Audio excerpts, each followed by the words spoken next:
Cliente è molto provata,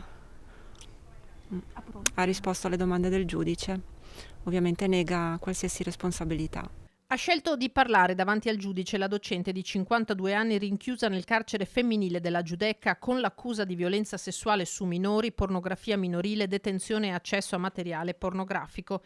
L'interrogatorio di garanzia nella stessa giornata in cui a Roma a sostenere il confronto col magistrato è stato anche il compagno, giornalista e manager di 48 anni, arrestato insieme a lei e attualmente detenuto a Rebibbia. Come riferito all'uscita dal carcere dalle sue avvocate Marta Labozzetta e Francesca Ottoni del Foro di Treviso, la donna, che insegna in un istituto superiore trevigiano, profondamente segnata dalla vicenda, ha respinto ogni addebito dichiarandosi innocente ed estranea alle accuse che le vengono mosse, vale a dire aver scambiato con il compagno foto intime della figlia minorenne e dei nipotini di 5 e 8 anni, nei confronti dei quali, secondo la procura capitolina che detiene tuttora l'indagine, avrebbe anche compiuto veri e propri abusi.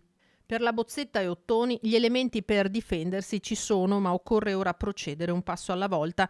Primo, intuibile obiettivo, ottenere la scarcerazione della 52enne, sebbene nell'ordinanza di custodia cautelare vengano rilevati il rischio di reiterazione del reato e di inquinamento probatorio. La stessa avvocata Labozzetta non si sbilancia. I prossimi appuntamenti quali saranno adesso? Non sappiamo. Attendiamo gli sviluppi. Evoluzioni che riguardano anche la sede dell'inchiesta. Una parte delle indagini relative all'insegnante dovrebbe infatti essere trasferita da Roma a Venezia per competenza territoriale.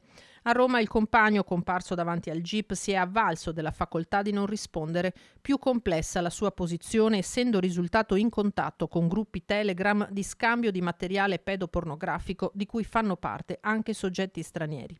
Il 48enne ha tuttavia reso dichiarazioni spontanee, fornendo una versione dei fatti alternativa all'impianto accusatorio. Avrebbe inoltre contestualizzato davanti al magistrato le circostanze in cui ha conosciuto la 52enne e il tipo di rapporto che li lega.